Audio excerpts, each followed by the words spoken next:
is going to be Ins, who was a Swedish 1.6 player, played for a number of top teams, most famously Ninjas in Pajamas and FNATIC. And so for this interview, what's interesting is, and I know this is a topic that when we were discussing doing the interview, you very much wanted to talk about, was that unlike most players that I know from the Swedish scene in your era or any period of 1.6, usually there's actually kind of like a gradual progression up the ranks until people get to the top and they play for teams like NiP or they play for teams like FNATIC. You know, usually like you have to kind of either win your way up by being in a lower team that upsets the big squads, or you have to be just outrageously talented, you know, and have highlight clips and frag movies and these sorts of things. But actually, one of the interesting things that we're going to get into at the beginning of this interview is that to a lot of people, myself included, you basically came out of nowhere. Like the year that you got into NiP was in 2005. And I have to say, before 2005, I had never read your name anywhere. I'd never seen your name. Now, listen, I'm sure probably on some small LAN, like a Rendezvous or something, maybe you might have been on one of those roster lists, you know? But the point is, you weren't in the top 3 or 4 or 5 Swedish teams. You weren't going to these huge tournaments. And when I looked it up, I saw that you did, just before you got into NiP, briefly get onto some of the teams that had like other semi-pros, you know, people that unfortunately won't be remembered now, but at the time, you know, some of these were known names. Speedy, obviously, the guy who was in ICSU, you had the guy Get, not obviously to be confused with Get Right, but another guy, semi-pro player. So there was a few players around then, but even these teams, you know, they seemed pretty temporary and they weren't necessarily proper teams. So before 2005, had you actually been in competitive teams? Had you gone to tournaments? Yeah, like I think at least for the Swedish scene, I was fairly known. I played in, you know, Experience.sc that has some good players. I was standing for with Kaja for a while, so I actually played in some of the teams. But I guess it all comes down to NiP. They really wanted to change. They tried all these, you know, fairly known players, you know, and tried to put up teams or lineups with them, and it didn't really work. So I guess it was basically Heaton who took the chance at taking in some new talent. Because I think in 2004 and 2005, you know, there were a lot of debate going on whether you could actually play online or if you could play on LAN. There was so much going on that if you're a good onliner, either you're cheating or you're going to choke on LAN, right? Yes. And I think that changed a bit. I mean, if you look today, you could perform well online, and people think, you know, obviously you can perform as good, you know, on LANs as well. But back then it was, you know, very scary for onliners, basically like myself, even though I've been to maybe, you know, 5, 6, 10 different smaller LANs like Rendezvous, as you said, and some LANs in Gothenburg, and we did some CPL qualifier in London as well. Okay. But I guess, you know, it kind of changed a little bit from there, that teams actually took in some talent that mainly had been playing online, but they saw that, you know, it's not that much of a difference to perform on LAN and online. Okay, because to set up the context for people who weren't around then, which obviously since we're talking about 2005, there's a lot of people. It's literally more than 12 years ago at this point in time. Yeah. When at this particular era, the fact that you got into NiP was actually very interesting on 2 levels. One, like I say, you weren't like no one was saying, oh, the next top talent is Ins. You know, it's different for Zet. He actually was someone who obviously showed a lot of flair, and eventually I think he probably would have made it to a top team. But actually for both of you, the reason why you both got this sudden opportunity was in 2004, people might remember, NiP didn't exist at that time. It was SK Gaming, Heaton and Potty were over in that team, just one of the best Swedish teams, and they had a dispute at the end of the year where they decided not to sign again with SK Gaming, where obviously they'd been a Swedish team for many years, and instead they reformed NiP.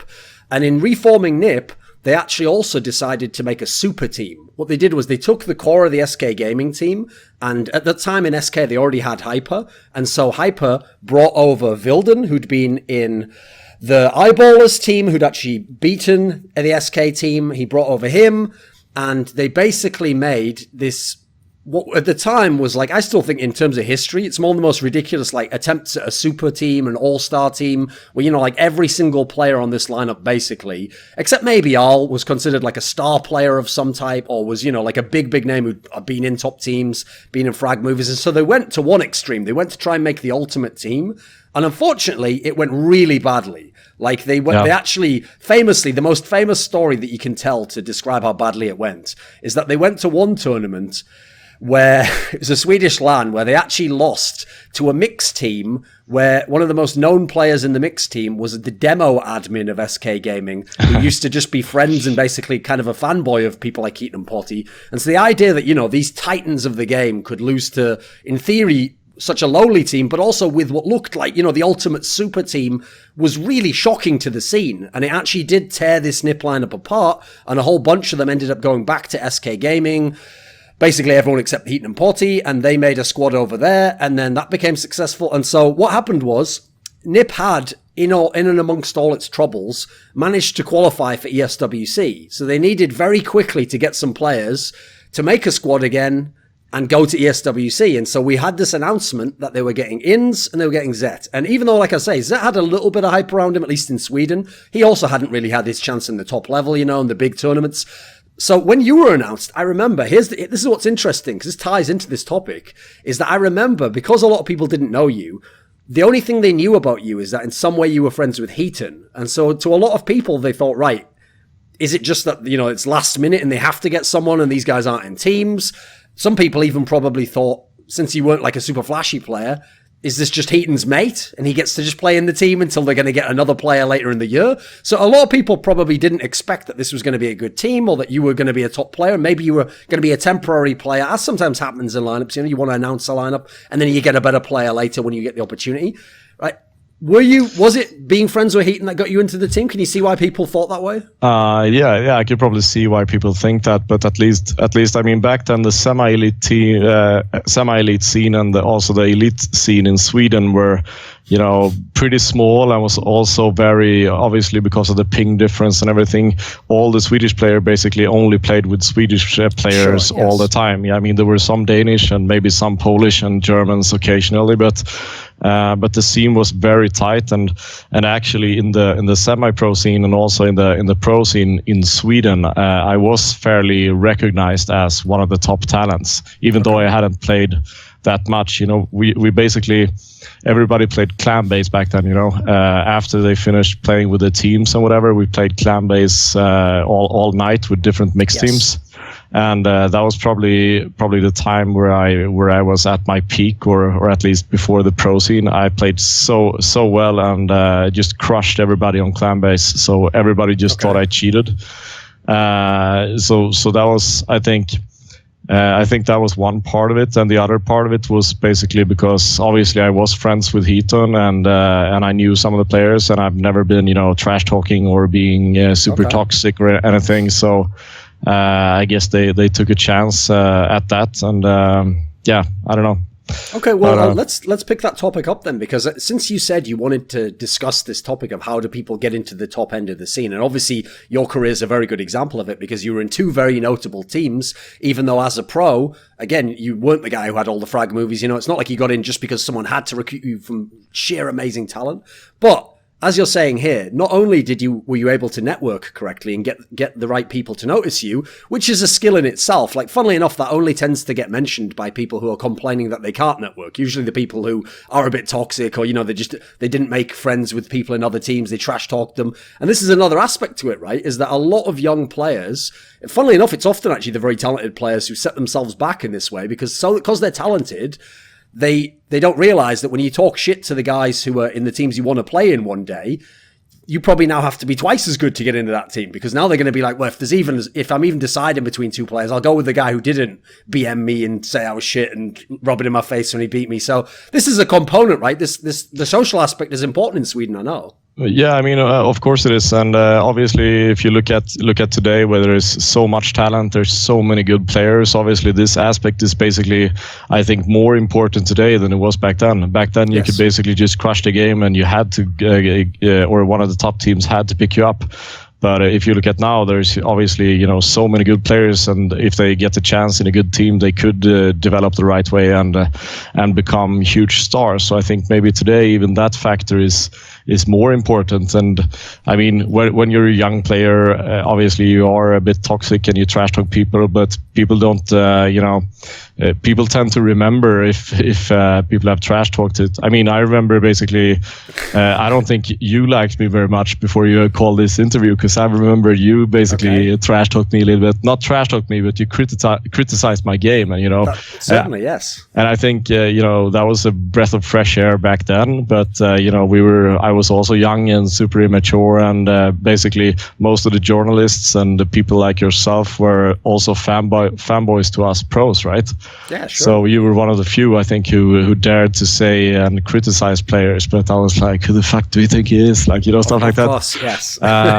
But I guess the scene was just so immature then. But people tend to remember when you've been toxic and trash talked them. And I think, if you're going to play in a team, you're going to travel, 100, maybe 150 days a year.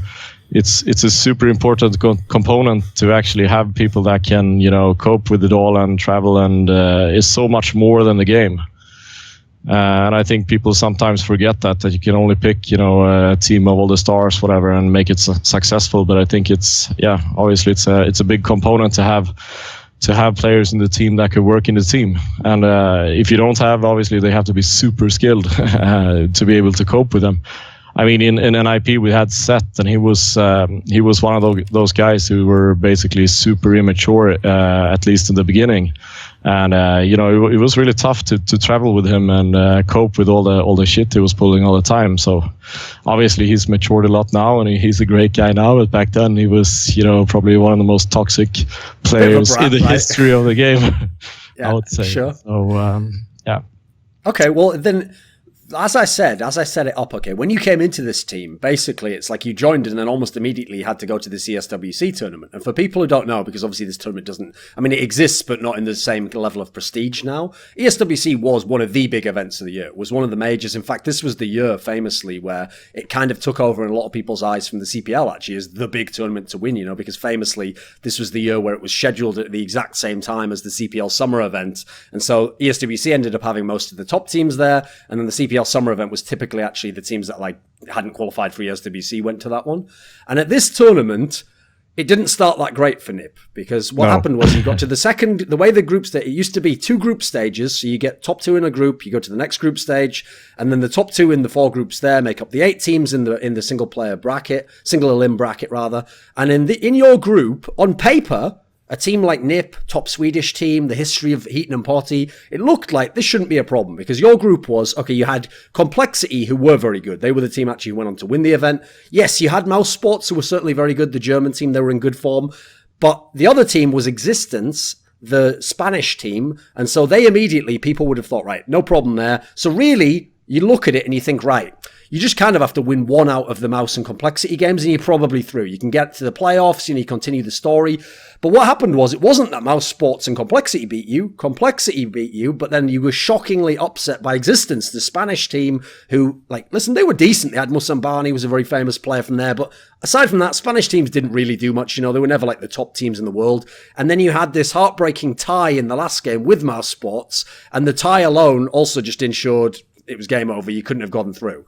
Was it a lot of pressure to go straight into a massive tournament with people who, again, people like Heaton and Potty, kind of a bad tournament for them was usually top 4?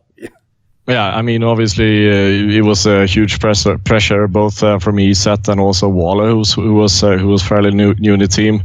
But one thing is, with the ESWC, we actually thought of dropping out of that event, because I got really sick and I had 40 degrees fever just one day before the event. So I was super sick during the entire event. So I just sat, I didn't know what the fuck I was doing. I ended up actually playing okay. I mean, by myself in that tournament, but I guess that era was a little bit of a shift in the semi-elite scene and the pro scene. I mean, before NiP and teams like that were so super dominant, but obviously I myself and Seth, were one of the talents, but all the other countries in Europe also had similar talent. So I think it was kind of a shift to where you could actually fairly easy beat the good team with all the old stars, because there was so much new talent coming into the game. And I mean, today, if you look there's not really a super upset if young team of talents beat one map against FNATIC or whatever, or against NiP or SK. It's not that much of an upset. So I think there was a little bit of a shift there in the community. There was actually a lot of new players coming in that could play the game. They've been seen everything of what Heaton and Potty and the old SK NiP lineups had been doing, and they just copied it. And I mean, it was just a bad event for us. I'm not saying that that we played well, but obviously it was a very rough start for me, because back then, Fragbite and some of these forums were really active in the Swedish scene, and obviously when we lost at ESWC, everybody was flaming us and thought it was the worst decision ever, picking up me and picking up Seth and Walla, and so obviously that was a tough time. And I think when you end up in such a tough situation, you kind of you want to get those frags, those aces and 4K frags, and do this insane stuff. I mean, to basically ensure to the scene that you are actually a crazy player. So then you tend to making stupid decisions and maybe not play for the team, and that goes for. Back then, same as it is today. It's tough when you end up in that situation, and you have to prove yourself and play well, and you tend of not playing your game or doing stupid decisions, whatever. Sure. So it was a really rough start for myself.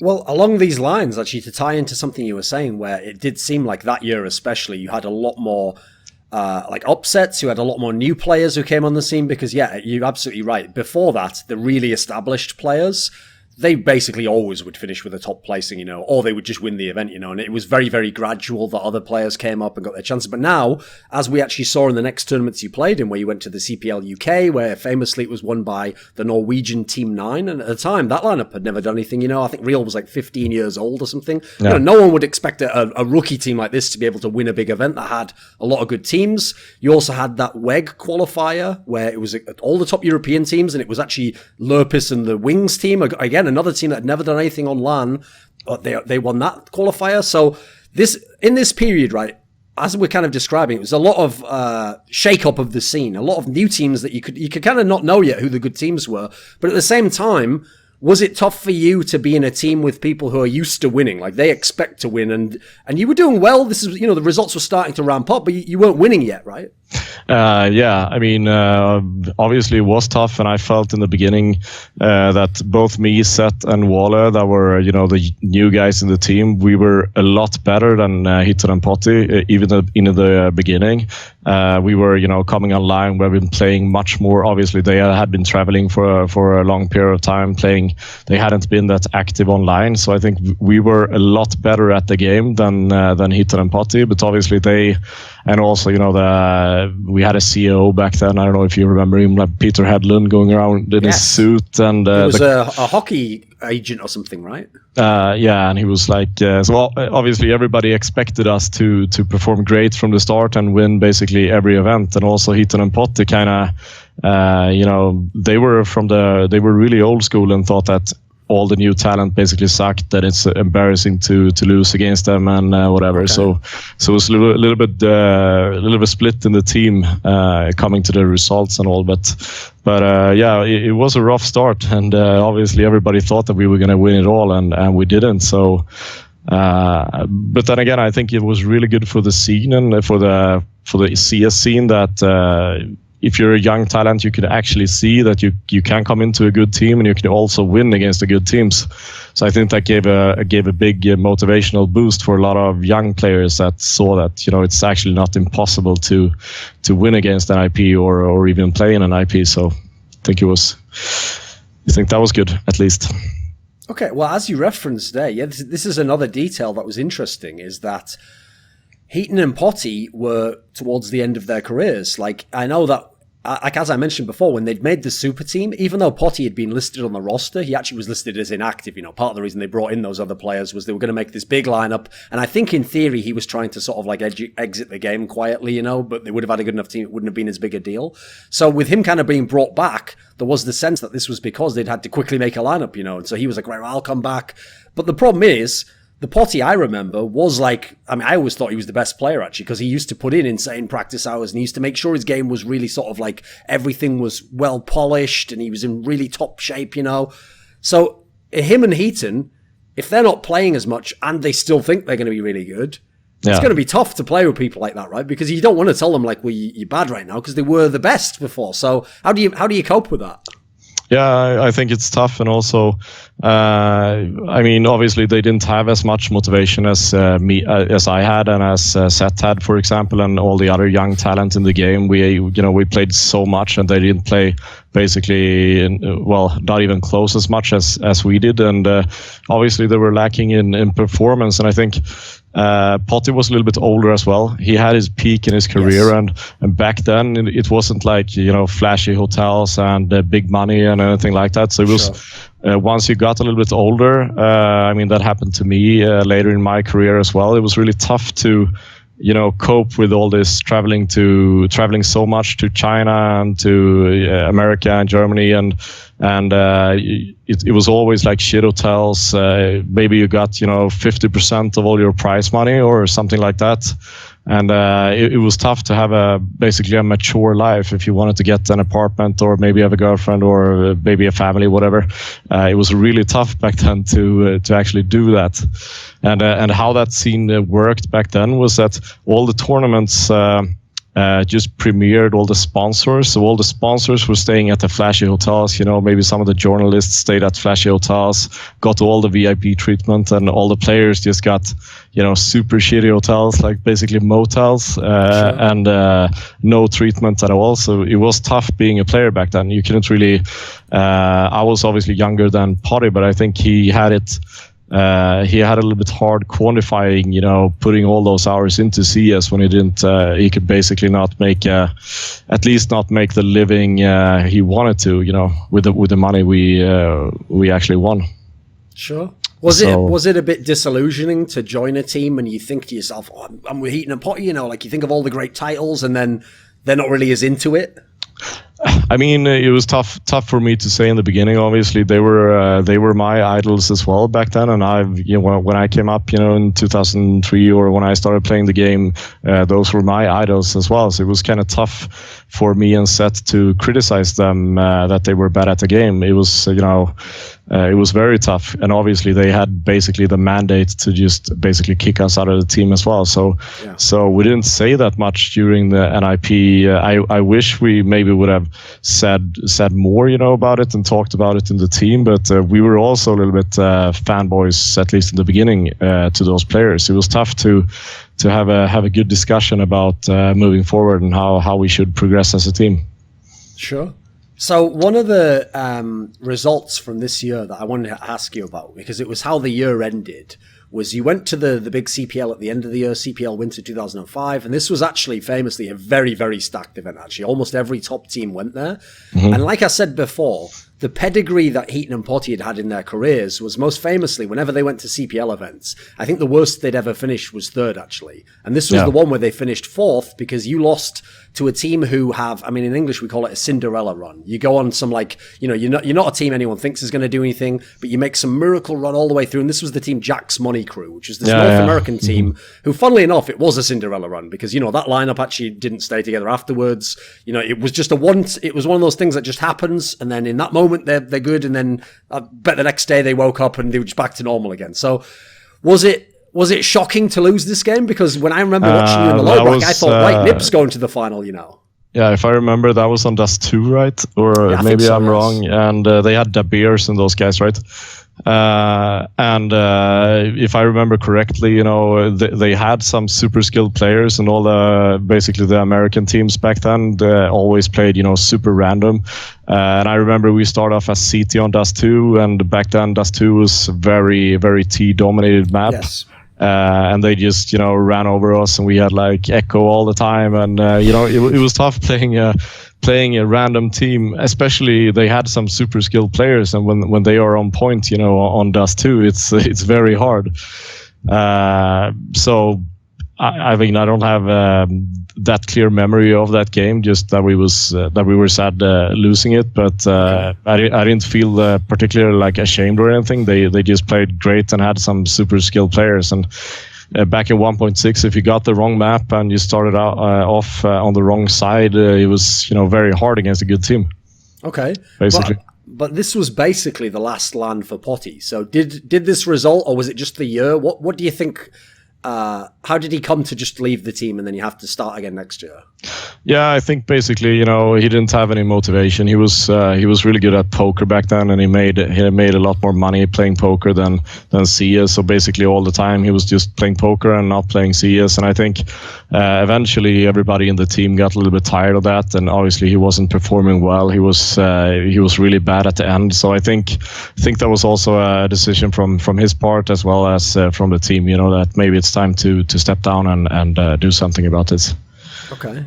So in one of the details I do remember about this tournament, though, was that this tournament especially was when Zet got a lot of hype, because famously, even though you only finished 4th, he had, at the time, like, stats had just been introduced to CS on Gotfrag, and he had, like, the best stats for the tournament, like the best damage stats and frag stats, etc. Now, you referenced before that, I mean, it's funny enough, I don't usually use the term toxic, but he was very obnoxious as a player. I mean, funnily enough, I actually remember seeing him a couple of years after this, and he actually took pride in it. Like, he thought it was awesome that, he was always trash-talking the opponent. Because to him, okay, I can see what he means, sort of, because obviously he was a very good player, but he also thought that, like, psychological warfare was part of the game, like, if you kill someone, you want that guy to sort of be like, hey, I got you, so then he comes back to the same spot again, or you try and play with their head a little bit, right? Since this was the year when he broke out in NiP and he was doing so well, what was he like as a teammate, and what was he actually like as a player? Like, did you have to play a certain way around him to let him do this stuff?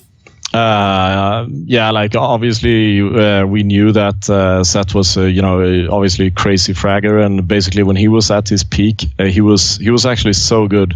I would say apart from Forrest that I played with in FNATIC, who was also insane. I think Seth is the best player I've played with. It felt sometimes that he had different weapons, especially like the Colt with silencer. You just always spray down three or four. It was like he had a different gun than the rest of us. So he was just amazing, and obviously I think with he wasn't obviously trash talking that much inside our team, but back then you didn't sit in this soundproof boxes playing. Sure. You could hear the other teams, and he was screaming a lot, and so I definitely think we benefited in the team for him being so trash talking at other players. And I remember one funny story is we played. This was a bit later. We played a tournament in China, and we played FNATIC in the final. With they had DSN, cArn, Forest, Tent Pole, and Archie. Yes. And Seth had been trash talking Archie so much because he just thought he was a super bad player. Okay. And we played Inferno, right? And we start off as T, and we go, the middle under balcony there. Yeah. And Archie was going to peek balcony with his USB, but he got so nervous, so he actually pressed the drop button. So he dropped his USB, so it comes flying out of balcony down the street, right? Yeah, so he didn't have a gun, and obviously Seth picked up his USB and took 4 frags on the first T pistol, and just shouted, during the whole game how bad Archie was. So he couldn't play for the entire final.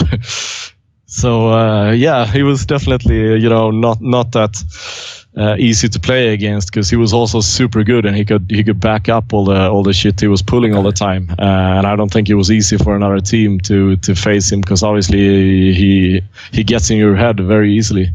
But Seth was amazing, and I think he was one in our NiP team who performed the best overall. Maybe obviously Wale was the AWPer, and he played really well. But apart from from the AWP guy. Seth was just so consistent, always holding this bomb sites by himself and always, spraying down 2 or 3 people all the time. So it was definitely a key factor that we actually performed as good as we did. Right. At least your public perception is you seem like a guy who's very cool, very like mild-mannered, even temperament, we would say in English. You're not too fiery, etc. And generally, like you mentioned before, not someone who trash talks. What did you like playing with someone who was a bit fiery like that? Was it not really your cup of tea? What was it like?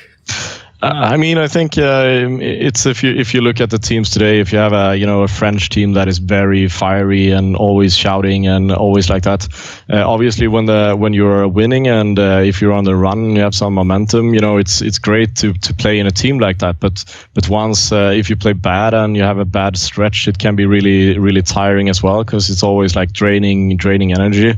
So I mean, for myself, I would rather maybe play in a Danish team where all the guys are very very cool and very very just strict. When you're going to go through tactics and during the rounds and everything, that it's super, that the voice is low so you can hear all the information and stuff. But obviously, when things are going well and you are leading, it's nice to get a bit of a boost from a fiery guy, so to speak.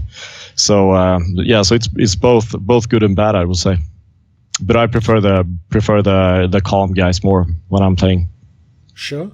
So the next year, Potty retires, like we say, and there was 2 halves to the year, because in the second half you got Spawn, and then people remember how good that lineup was. But what people forget is that the first half of the year was where you just got RobbaN initially as a stand-in, but then he replaced permanently Potty, and Heaton was still in the lineup for the first sort of half of the year. And even in this period of time, you already started to have some pretty good results. You're winning the domestic events that the ones that were in Sweden, rather. There were still international tournaments like DreamHack, etc. As you mentioned, you went to China and you started to win a whole bunch of tournaments. And as you mentioned also, you were often playing FNATIC, because what would people forget is this was the first year of the big FNATIC lineup where they had Forrest in the team, joining DSN, cArn, etc. This was actually their breakout year. And famously, you had a very good matchup where almost every time you played them, you won, it felt like. So what was it like to actually, after 2005, like we described, for you, it was like a step up, getting to go to the big tournaments, having some top 4 placings. But this is when you actually could win tournaments and when you could also be on top of the Swedish scene as well. So what was this period like for you? Yeah, I mean, I think we went through that a little bit before that. Obviously, I didn't think that both Heaton and Potty were up to par at their game. They didn't play as much and were basically, just downtrending in their career, and maybe they should have quit earlier. But as soon as we, replaced Potty with actually a really good player, RobbaN, the results started coming as soon as we did that, basically. And once we also, once Heaton stepped down as well and we got Spawn, obviously, we had a super, super good team. Yes. So I think maybe we should have switched them out earlier and taken in these players or some players, and our results would have been a lot better earlier. But obviously, this was a great time that we actually, if Seth had a bad game or if Walla had a bad game, we could still win it, and basically before that, both me, Seth, and Walla had to be super on fire to actually win a game against a good opponent. So that was nice. And obviously FNATIC, I remember because Forrest basically had his breakthrough at WEG, right, in Korea. They won it with Big Rip, I think. Yes. And so we played Big Rip in CPL, and Forrest was so hyped back then. Everybody spoke about his performance at WEG and how sick of a player he is. And we played him on Mill, I think. And our first game, everybody was super afraid of Forrest, and he actually got 0-11 against us in the first game. So that was very nice. Obviously, he is a sick player, and I think Forrest is the best player I played with. So yeah. No flame. Sure. No flame. He's just amazing, or he was just amazing 1.6 and also in Go. But but obviously that was a good time for me that we could win some tournaments, and I also got a lot of good feedback, good comments in the scene, because because basically you were reading everything back then, right? You know, you were reading and commenting and stuff like that. If people criticized you, you just hated them and asked like, "Who the fuck are you?" and stuff like that. I think it could be good even for players today to, as in any sport, you shouldn't be reading what, you know, the community thinks about your performance, because they have no clue about what you're doing in the team.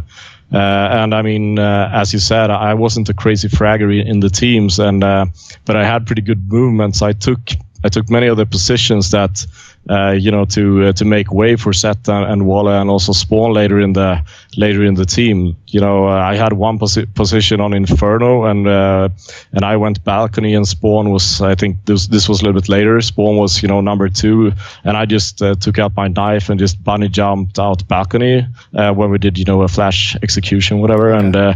And many times I just created in the big sandbox because I got so much heat on me. And if you have that sort of positions, which I think it's important for to have in a team, obviously, but it's not that easy to get, you know, 30 frags or 20 frags in a half. Yeah. So back then it was everybody looked at stats, you know, looked at frags, but basically the community, and they still don't have a clue about how you should actually play the game and how teams are set up to you know, make executions and stuff like that. Yes. Well, then let's talk about this topic then, because this is obviously something about your reputation that people will remember. I mean, funnily enough, I referenced him before, but the player that most people aligned you with and said you reminded them of was Al, who'd been in the NiP and SK teams, because famously he was a rare example of someone who'd been a champion in top teams, but who clearly did understand, right, in this team, I'm going to be the guy who will sacrifice things, and I'll do these things that aren't, I would say, like flashy or sexy. You know, you're never going to get called the MVP for doing these things. But the key detail is, yes, like people can see at least when you throw a flash or something for someone, but as you referenced there, sometimes when you have these superstar players, because they want to do different things at different times, or they want to do something that's in a way selfish because they're so good, someone has to create space for them. Someone has to sort of help them do that. So did you actually consciously take this role on within the team? Yeah, of course. I mean, when we went through tactics and stuff, I think it's important when you do that in the team that you kind of focus on what you're good at. And if you have a couple of crazy aimers in the team, I mean, let them aim, and they shouldn't be, you know, caught off guard with the flash or whatever and have these stupid positions that can open up rounds. So, but then again, everybody wants to frag, and back then it was even more clear that you just wanted the mad fraggers in a team, and they thought that would work, you know, work well. I think now it's more of a nuanced game, and with all the people like yourself, you know, who's analyzing the game and everything, you can see these things. But back then it wasn't like that really. If you had a couple of maps with where you were the low fragger, you got so much flame, and everybody's like, you should kick him and take in another crazy aimer, and that would have been, you know, the key to success. But I think it's a little bit more complex than that, and obviously today it's a little bit different. But sometimes it was hard to have that role in the team. But I constantly, I think I took that role because that was the thing I was basically good at. You know, reading the game, and also some of the help Waller with the tactics and stuff like that. So, yeah. Even so, though, I've noticed when players are like this, it's just the way people's minds work, right? Everyone wants to be able to very neatly categorize everything in the world, right? You know, so they don't want if something's too complex, you know, it requires a lot more thought, and you have to think about it a bit more, right? When people hear of a player like that, they usually assume, right, oh, if he's a really good team player and he's good at supporting people and he's good at setting things up, probably shit at the game then, you know? That's just what people assume, right? It sounds to me from the way you've been answering so far that you like bristle at that a little bit. Like, did you have good skills at the game? Yeah, of course. I mean, it wasn't when I came into NiP or when I joined FNATIC that, you know, I suck at aim, so I should have these roles in the game. It wasn't like that. It was just that we had Set and we had Forrest in FNATIC, and, you know, Waller that was, you know, maybe more skilled than myself at actually, you know, shooting people. But it wasn't like that I was bad. I was super good at times, and if I would have taken another role and maybe, you know, had a frag position, maybe that could have worked out well as well. But I don't know what to answer that really, but But I think I was a really, really skilled player at times, and yeah, I think I performed well. Obviously, there were times where I played bad as well, like any players. But especially towards the end of my career, I would say, because I lacked a lot of motivation back then, and the same as Heaton and Potty. Once you started lacking your motivation, and you don't, as first as you do, when you don't think the game is fun anymore, it's over. Basically, you can't really motivate yourself to play all those hours. I mean, maybe today you can, because the money is a lot better, and you can actually, have a really, really good living just of being a pro. But I still think it's hard, like in any sport, that once you think the game is not fun to play anymore, it's basically over for you. Okay. Well, since we referenced, one of the changes for this lineup was RobbaN came in, and actually, funnily enough, as you mentioned with Forest, he'd also been in that Big Rip lineup that had its breakout the year before at the WEG tournament in Season 2. Now, the difference is, Forrest was a clear, he's clearly got insane aim, so it's very easy to see how a talent like him would break out, etc. Obviously, Tentpole went with Forrest and joined the FNATIC team the next year, but RobbaN actually had been kind of like the odd man out. He was the guy who hadn't gotten a top team, and he's just sat around, and he got this chance to stand in for your team and come and join NiP. Now, funnily enough, even people who followed 1.6, because at the very end of 1.6, he was actually an in-game leader, and this was his main role, and, he had a lot of star talent, so he wasn't kind of a big fragger himself towards the end. During this era, he wasn't the in-game leader. Valor was the in-game leader. He actually was just a player in the team. What was RobbaN like as a player and a teammate at this point in time? Can you give us a description or what he was good at? I think RobbaN was a little bit similar to myself as well. I mean, playing style, and RobbaN was so nice to play with, because he was always super calm. Even in situations that were really hectic and stressful, and when you got nervous. But RobbaN and also Waller, they were super calm and just gave correct info and everything. So I think if RobbaN if he would have had maybe a little bit more raw skill, he would probably have been, some of the best players ever, because he was just so calm and so easy to play with, and also is a super nice guy. So I really enjoyed playing with him, and I could see now, in the face that he's really, as a coach, bringing that talent, as calming the team, and always being never getting stressed, and making the team stressed as well. He's just a great guy, and it feels like you're playing with your father, basically. Kind of soothes you at times, and kind of scratch your back a little bit, and always stay positive. And obviously when you have a player like that, it's really easy to play with, and he never flames and never criticize people in the team, at least not during the games. It's just very easy player to play with. So as you referenced before, in this NiP, 2006, for anyone who wasn't around, was actually a year that was very famous for having one of the most packed tournament circuits of the entire year. There were tournaments all the time, and also, most notably, instead of just having the WEG tournaments in Asia, there was now all these other tournaments in China as well. Suddenly you could actually go to China maybe 4 or 5 times in a year. And so, famously, while NiP did amazingly at these Chinese tournaments, the other team, FNATIC, in these tournaments, they did okay, the ones that they got to the finals and played you, etc. But actually, I know for the coming years, and in fact, obviously, when you were in FNATIC later, they often had a lot of problems when they were in Asia. And I know that actually they used to think I wish we didn't have to fucking go to these tournaments. Let's just stay in Europe. Because when you go to a totally new continent with different food and different sleep schedules and stuff, it's not like now where people are super pro and they've got everything figured out in that sense. A lot of people, it was their first experience going to Asia or a totally different continent. What do you think there's a secret to being able to go into this sort of a setting and still perform at a high level? I think it's like in any sport, once you get your schedule and all the flight times, and it's easy it's tough to prepare when it's the different time zones. But I think with FNATIC, maybe both DSN and cArn, they obviously they love Asia. So I think right now both of them have Asian girlfriends, and DSN lives in Asia. So I think it could have been something to do with that. They maybe had a beer too much before the games back then. Okay, I don't know. But obviously I think it's super important to to cope with all the times and everything, and that takes scheduling and practice as well. And back in 2006 or when it was so many tournaments and such a lot of travel times. I think we probably traveled more back then than what the pro teams are doing today.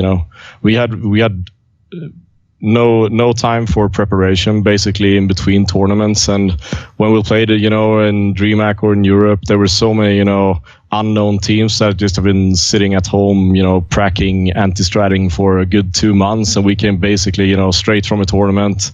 So I think that was bad on our part because we attended like as much tournaments as we could, because basically you needed to do that to win prize money and to make a living. So you needed to attend everything. But I think we should have had more time to practice in between tournaments and kind of make new tactics and stuff. We got really really lazy and just because we couldn't cope with all the traveling. And there were not like facilities when you went to China. There were no prac rooms and nothing like that. So you couldn't really practice anything during the tournaments. I think when I travel to some tournaments nowadays, I think they have a good setup, with pracking rooms, so you can actually play against other teams and improving your game even on the run. But back then it wasn't like that. So all the new teams got a lot better, and the old teams just got stuck basically because we were playing so many tournaments. So as I referred to before, partway through the year, Heaton did take a step back. And initially, Spawn came in as a stand-in, but then he just came in for real because it was just working so well. Now, obviously, Spawn was already a legendary player. He'd been in SK Gaming. He was actually in that NiP super team that they tried to make that didn't work out. Someone who'd already won many championships. What was he like in 2006? Was he still in his prime, do you think? Yeah, I think he was... Maybe not as good as he was before, but I think he was really good. He's like Forrest. He's just a crazy aimer, and he doesn't play the game. He plays the game very differently, or he did back then. He just did so many crazy and daring stuff. Kind of like you see Fallen nowadays with this AWP. Doing all this super aggressive, crazy stuff that nobody really expecting. And back then, Spawn was the same. So he won us so many games for basically just doing stupid stuff, or not stupid stuff, but the other teams didn't really expect that, and obviously he was super skilled as well. I remember one tournament we played Train, right? And we had this slow standard round. I think it was in WCG in Italy or something. It was maybe the quarterfinal or semifinal or something. And we were going to do a really slow tactic, like a standard. We had 2 guys in A main and 1 guy in Pop Dog and 1 in Alley and one on top of Pop Dog. And we were just going to sit and hold because I think we played the Finnish guys or something. Yeah, and they were super aggressive. And I'm over Pop, right? And I could just, after a while, I'm hearing like Spawn, whispering like, "Hey guys, chill. I'm soon in City Spawn." And everybody's like, "Where the fuck are you?" So Spawn had just, went out Pop and into the link or into the connection. Yeah. Nobody's seen him, and he's like, "Hey, take it easy, take it easy, guys. I'm soon in City Spawn." And everybody's like, "What the fuck are you doing?" And obviously it worked for him. He came up City Spawn and instantly killed 2 people and won the round and won the game. But just stuff like that I don't think you would see that nowadays. People just basically disobeying a tactic and going on your own because you have a good feeling for it. But Spawn was really good at doing that kind of stuff, and obviously with this very crazy aim, it often worked out very well for him and for the team. Sure. So this tournament that you referenced, the World Cyber Games that year, as great a year as it was, because you won many tournaments, you won a lot of prize money, you were the number 1 team.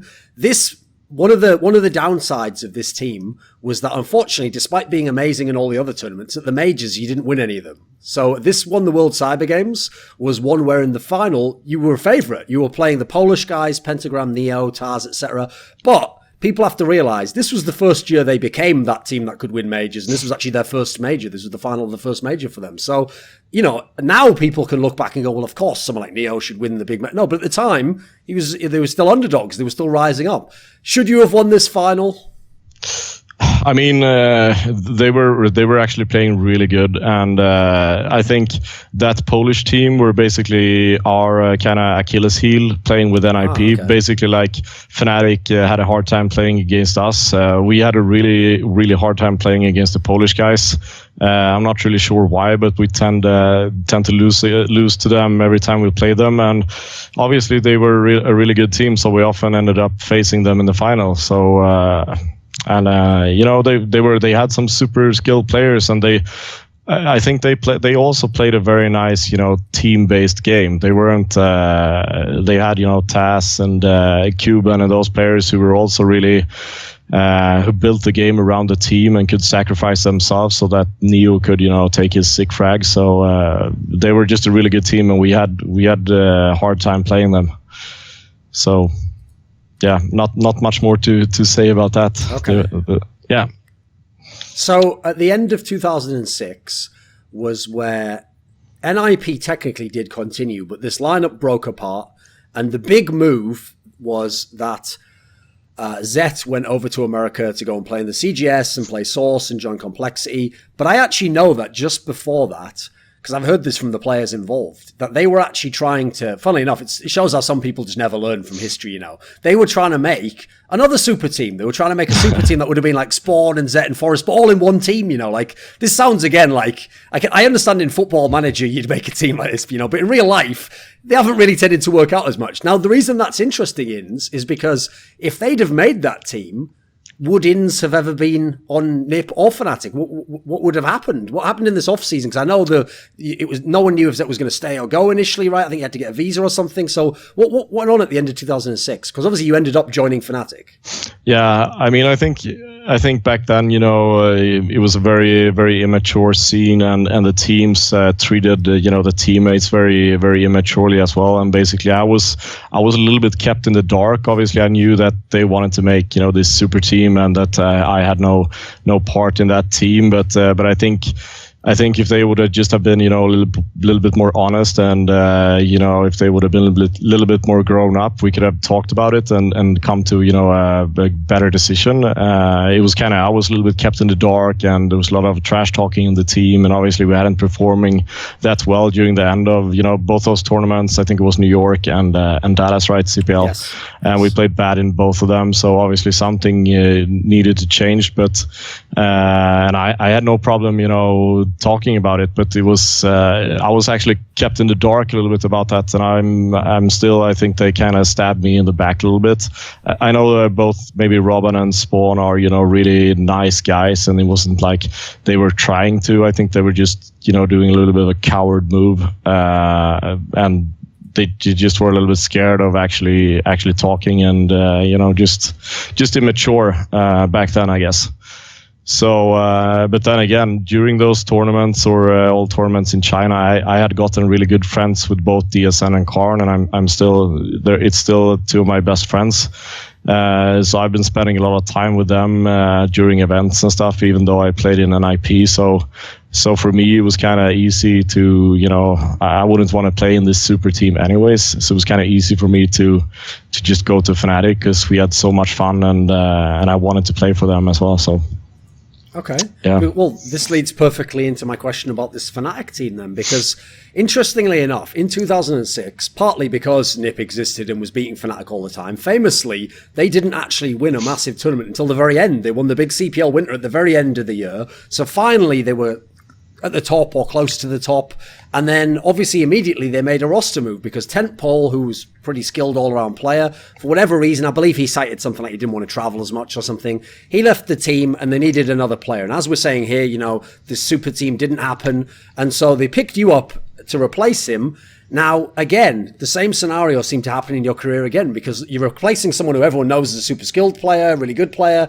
And so people think to themselves, right, it must be some sort of friendship thing. He knows DSN and cArn. And as we referenced, this actually ties into the topic about networking, because again, this is part of the reason you got into the team. You knew these guys and they knew what you were like. And I actually know from talking to those two players in particular that at the time, before they later on, brought in the people like Get Right and the young skill players, they actually did really believe in the philosophy that you build a team socially first and that everyone should kind of work together socially. There shouldn't be conflicts, or this guy has a different view on how to play the game. And so they said to me that they actually wanted players like you who would fit in with the team and who would be calm and wouldn't cause drama, etc. Does this line up with how you think of them bringing you into the team? Yeah, I mean, I think obviously if they didn't think I was a really skilled player, they wouldn't have brought me on the team just because I was friends with them, because they wanted to win badly as well. I mean, sure. Both DSN and cArn are some of the most competitive people I know. So, but obviously it worked really well, and that I knew them, and also knew Forest, and we had so much fun outside of the game as well. So I think probably in my career, the first half year or first year in FNATIC was just so much fun socially wise, and I think we also performed decent or really well in the beginning as well. So. But obviously it wasn't because I was friends with them that I got in the team. But then again, when you travel so much in a team, as I said before, it's easy to have players that you can actually hang out with outside of the game and have fun. And I think that's important. And I still think it's important today, even though maybe once the game gets more and more professionalized, you can have this super, stupid or not social players in the team, and just because they are so skilled, it can work anyways, basically. But back then, it was more about the social part of it, and traveling and having fun, and also playing, obviously. But yeah.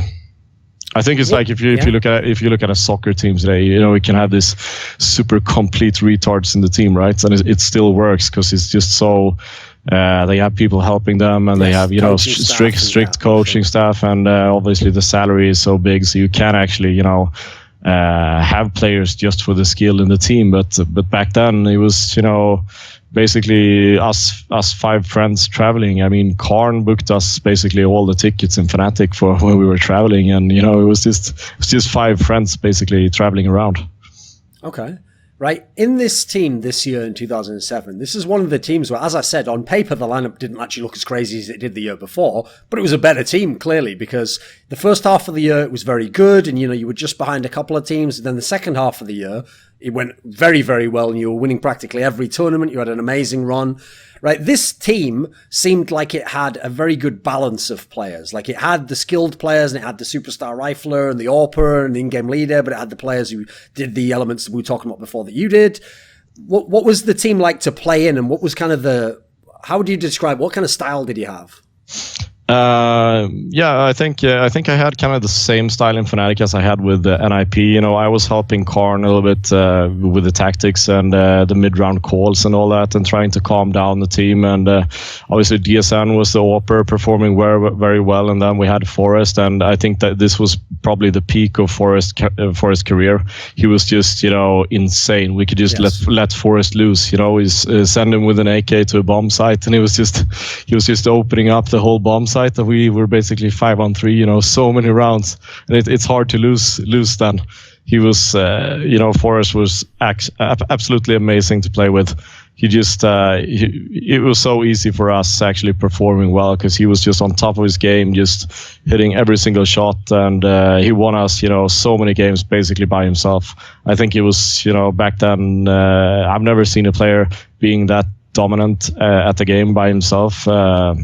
And not before, not after either. So it was just we had loads of fun, and Forest he was on fire. So it was easy to play, I will say. Okay. And as I said, like in the second half of the year especially was where you went on this streak where you were winning all these tournaments in a row. And so when you think of your career, is the FNATIC team the one that you think of as like, do you value that more than the NiP team? I mean, in theory, you had like if you're going to put like great teams in history, I think that one's probably higher in my rankings at least. Yeah, I mean, I think there's two two kind of different parts of my career. Obviously, when I joined NiP and all the memories that comes with that, I was an unknown player, and suddenly I'm famous. I got to go to China. We do this, big PR tours for companies, and you get basically like a celebrity, at least in the scene.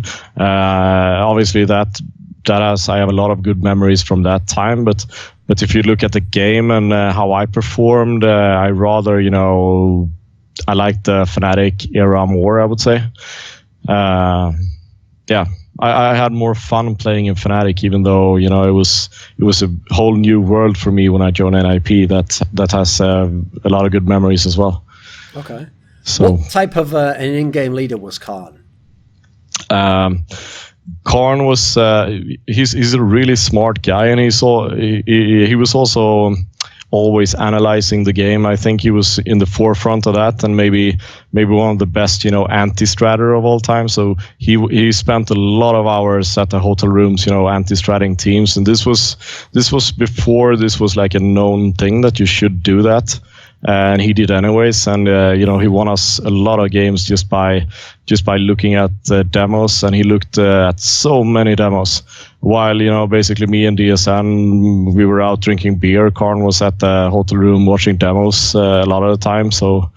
And he was really smart, and also he's kind of like RobbaN and Wally. He's very calm when he's taking decisions, and cArn is probably the best mid-round caller I played with. Yeah, he always makes clear calls what to do mid-round when stuff gets messy, and it worked out for most of the part. So as you alluded to before, even though I said this team worked great socially and there wasn't any drama, that doesn't mean you were all sat like super nerds in the hotel room, reading a book or whatever. Famously, this team, and especially this era with so many tournaments, you did have a group of guys who went out and had beers and used to love going to a lot of the tournaments and the after parties, right? It was a very good social team in that sense, right? Yeah, I think so. I think we were probably the team that, we partied probably more than most teams do, especially in Asia. We went out a lot, and, it was really a really fun period of my time, or time of my life, and we all liked each other a lot, and especially me, DSN, and cArn, we hung out all the time and just had a good time. So I don't know if you can do that nowadays during tournaments. I guess most teams don't, but back then we basically had a couple beers or maybe more than that every night at the tournament. So it was nice. So when we talk about the year after 2008, which was basically the last year of your pro career, right? You've already hinted before that at a certain point in time you were losing some motivation. And if we look at the results for FNATIC this year, you still had some tournaments where you were able to win, a few, but the scene was very, very competitive. We'd had some other teams obviously rise up, like the Mouse Sports and the MTW teams. There was a few other good teams that joined you at the top. And so there's a lot of top fours on this record for this year, but a lot of them are like fourth, third, Was this year something of a move downhill from the year before? What were the issues facing FNATIC this year? Yeah, I mean, I think when you're a team at the top, it's easy to get to the top, but kind of hard to stay there. Obviously, it's like a little bit of a cliche, but I think it works like that. And my motivation wasn't as good as before, and we had a little bit of a struggle in the team about how much we should play, and we had a little bit different ideas about how we should perform better. But also, as you said, the scene got very competitive, and there were a lot of good players and a lot of good teams. So it was hard to stay at the top and win many tournaments. And I would guess that we had a little bit of an unlucky streak when we came to the semifinals in tournaments and stuff like that. It could have gone the other way as well, and we would have won many of those tournaments. I just think it's tough to stay at the top once you get there, because it's so much more than just the game, surrounding the game, and you do stuff for companies and PR stuff, and you can't practice as hard. So, and also my motivation sank quite a lot during that year for a couple of reasons. So, yeah. So when you were in this year, Funnily enough, okay, actually this lineup of FNATIC that played both 2007 and 2008 had this one pattern that repeated, and it was even the same when you were on top at the end of 2007, which was for some reason, Dust 2 was the nightmare of this FNATIC team. So when you were winning every tournament, the only map you would lose pretty much was Dust 2, and then the next year, obviously when you're losing more, you continued losing on Dust. What was so hard about Dust 2? Because typically, Dust 2 is a map that you'd think if you have a player like Forrest and an AWP like DSA, this should be a great map, you know, just skilled players, you let them loose. Why was it kind of the map that haunted FNATIC? I'm not sure. We had troubles, and as I said before, I think Dust 2 was probably the most random maps in the map cycle back then. Sure. I'm not sure whether we should have moved in a direction, maybe have 2 AWPers back then. I mean, there was very rare that you actually picked up two AWPs back then, but we just struggled at some of the teams and had a hard time reading them just because it was a very random map, and a lot of the teams came up with some other super skilled players, and I think it's hard to analyze if you ask a team today why are you so bad on Inferno. It's if they would have known, it would have been kind of easy to correct it. I just think our playing styles and the tactics we had back then and the players we had didn't really suit us on Dust 2 for some reason. I'm not sure why. Well, along these lines, though, I actually had a question to ask you, which is it's one of those things, right, that because it's just context, it's a piece of information that helps you understand something, but it's not instantly apparent. People never talk about this in the history of Counter-Strike, actually, but in this era that we're talking about was when, in many of the tournaments, teams still had to play just a set map. As in, this round of the tournament, in the upper bracket semis, you play this map. And so, for example, in this case we're giving here, if you have to play Dust 2 there, well then, unlucky if you're FNATIC, whereas meanwhile, if you'd have maybe had to play, I don't know, Train, maybe that's great for FNATIC, So now, obviously, almost every tournament in CSGO is best of 3, and we use this pick ban system, and you can eliminate trouble maps. You can have the one map that if you really want, you can say, I'm just never going to play that. For example, SK never plays Nuke at the moment, right? This didn't really exist as much back then. There were some tournaments had the best of 3, some still had these other formats. What do you think about the difference in that sense? Would it have totally changed the scene if we'd have had this pick ban system always in CS? I think it would have changed a lot because especially the Swedish teams and some of the Scandinavian teams, we were so good at Nuke and Train. Yes. We were absolutely insane, and we basically no team from America or any part else of the world couldn't win against us on Nuke. So I think it might have benefited other teams rather than us because they could have just removed Nuke. Because I think we were better at Nuke than we were bad on Dust 2, if you say so. I see what you mean. So I think it might have benefited, the Brazilians, the Americans, Asian teams more than us actually. But to be honest, I thought about it now whether if I prefer the system we had or if I prefer the pick ban system. And I'm not really sure. I think if you would have had, set maps now, it would have been really interesting that that teams actually have to play maps that they are maybe not as good as or comfortable in. I think I'm not sure whether it's better or would be better or worse, but I definitely think it could nowadays, it could be interesting to change the format, at least try some different formats in tournaments. I think right now it's getting very much of the same when you watch tournaments. It's always the same teams, the same maps, basically, and I think it could have been more interesting scene and more fun to watch if you would have just decided to play pick map or set maps and maybe bring in a couple of new maps as well. Even though they are not balanced and not the perfect maps, it doesn't really matter because it's at least in 1.6, I got really tired because we play the same maps all the time. Would have been so much funnier, and I think it would have been more fun to watch as well when you can see teams actually come up with new stuff and new tactics. Right now, it must be tough for you being a expert in the studio because there must be so much analyzing that you've done before because it's basically just the same.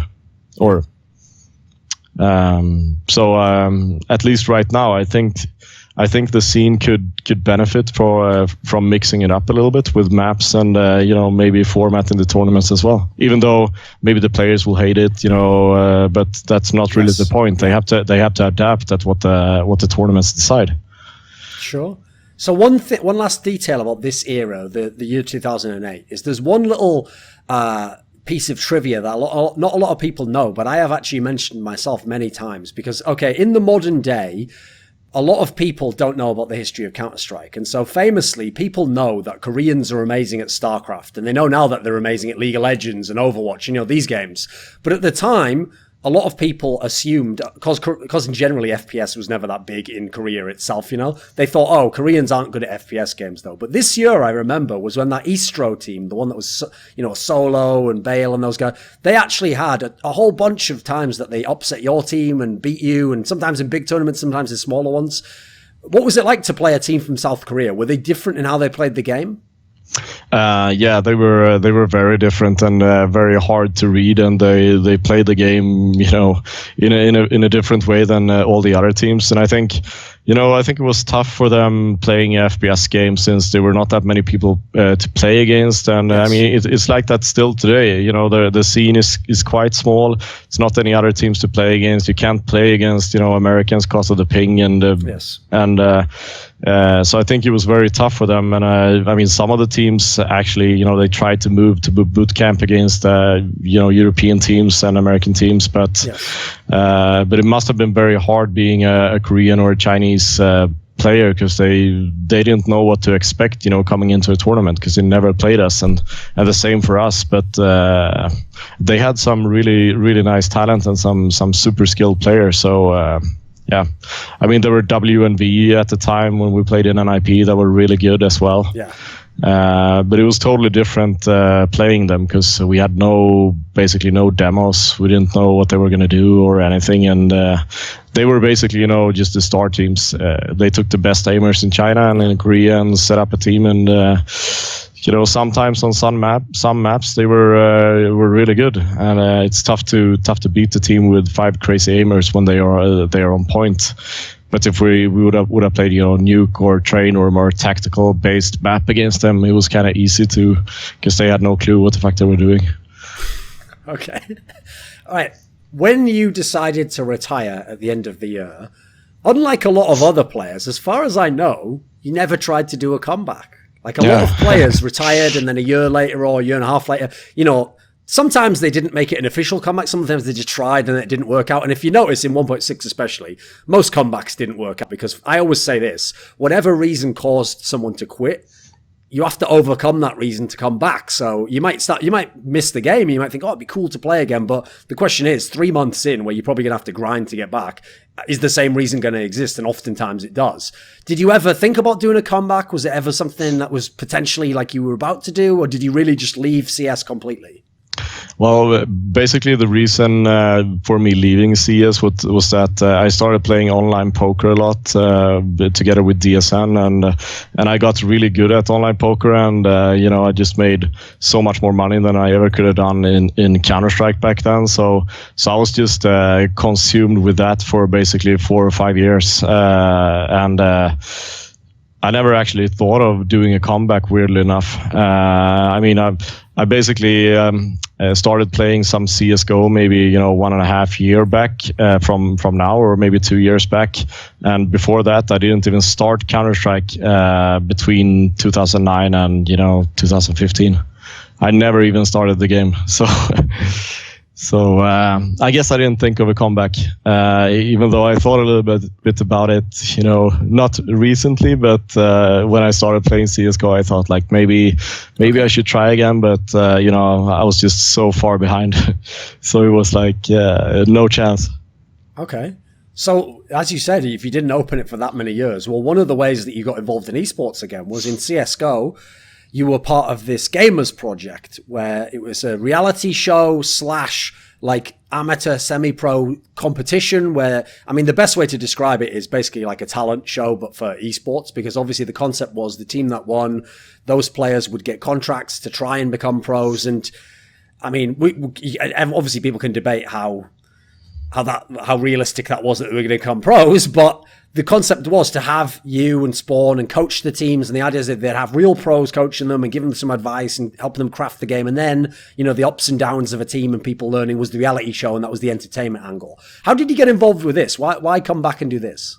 So basically, after I quit playing poker as a professional, I started to go to university. So I went to Stockholm School of Economics, which is a really good school for economics and business. And my plan, has always been to come back into esports, basically, but from the business angle of it. And I got pitched this gamer project, and I met the guys, and I thought that the guys behind it were a really interesting mix of people, that they were, from the business world and from the media world, and they all kind of agreed that we don't know shit about esports. Some of the other projects, in the esports scene is basically business guys or media guys coming in and tell the esports world it should be done this way, Yes. CGS, for example. But I think this project, or at least the people behind the project, were really interesting because they didn't know anything about esports, and they were the first to admit it as well. But they learned a lot, and I mean, they know a lot about esports today, even though they've just been working with it for a year or so. So that was the reason.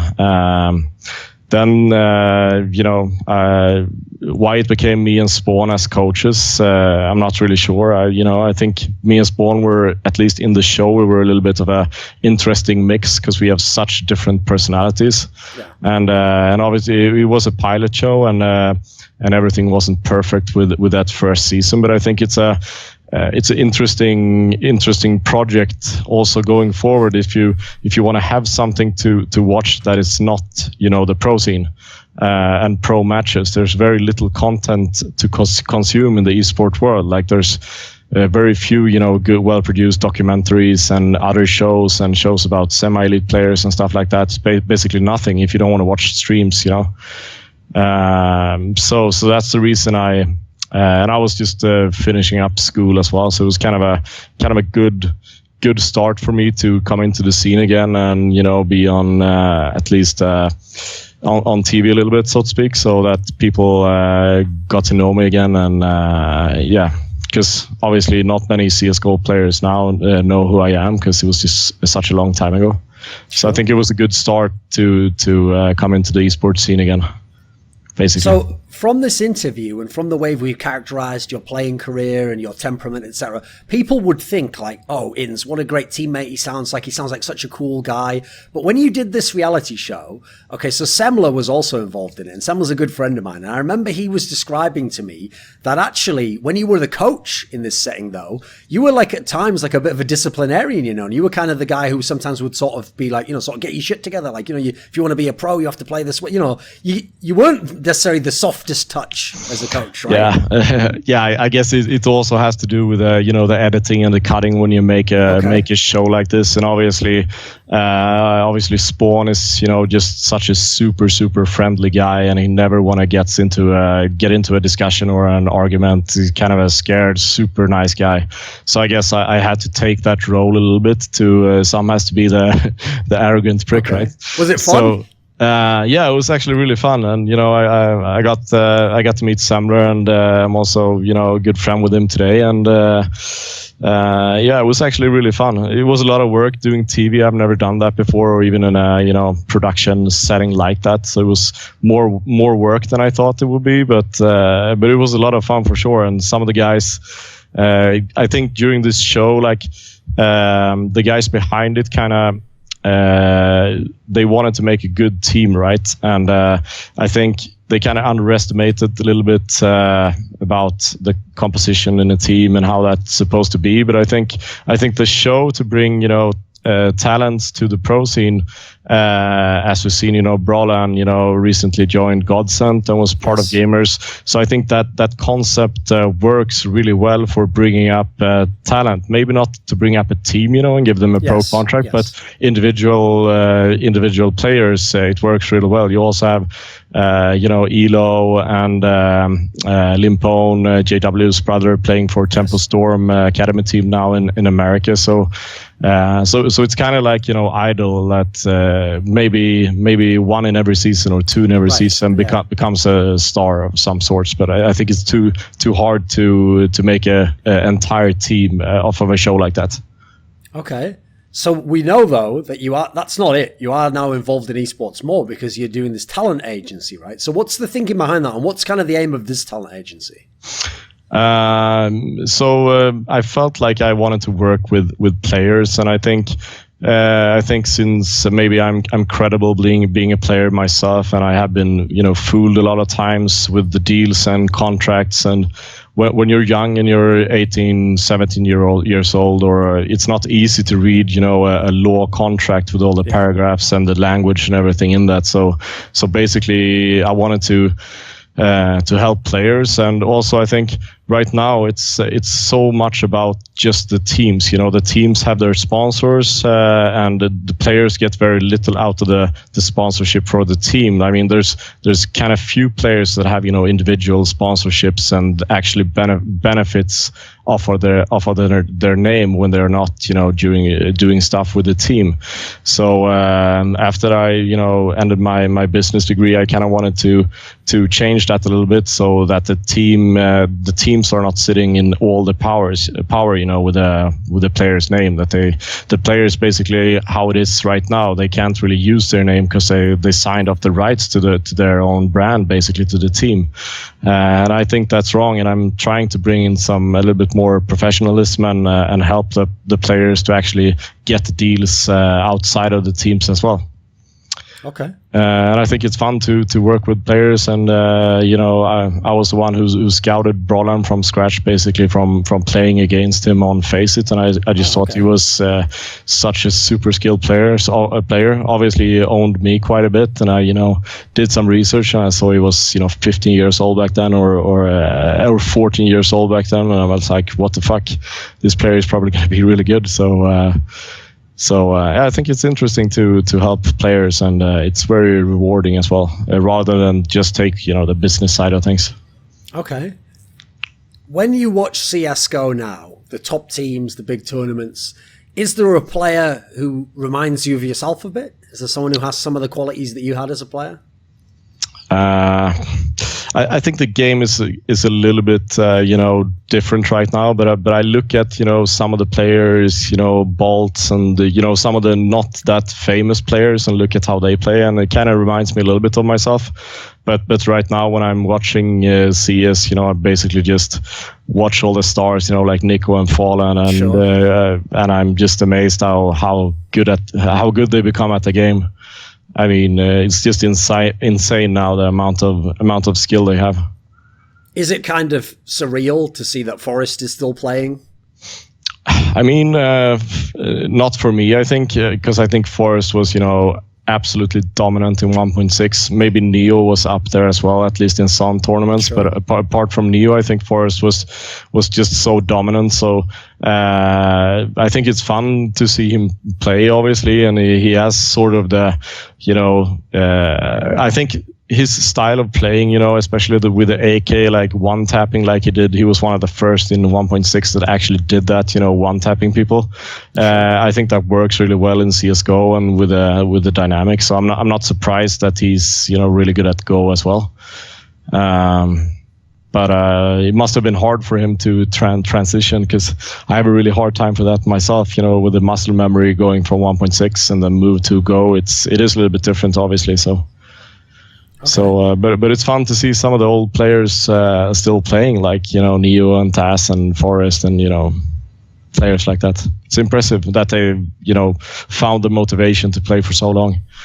But obviously the scene has got a lot more professional. There's a lot more money involved in it now. You can actually make a really, really good living off of being a Counter-Strike pro. So I think it's nice that they stick out the hard times, and I think it's impressive as well, because most of us left the scene, obviously. At the end of this interview, do you have a final message or someone you want to thank or say hello to? Not really. Want to thank you, Thorin, for being nice to me during this interview. I was a little bit worried that you would be hardballing me more. But no, not really. Just if you see me at events, I'm probably going to be at a lot of events next year. Just come and say hi, and we can talk more. Sure. Tack så mycket. Tack själv. Guys, I'm BW. I have won 3 majors in CSGO, and this is Thorin's YouTube channel.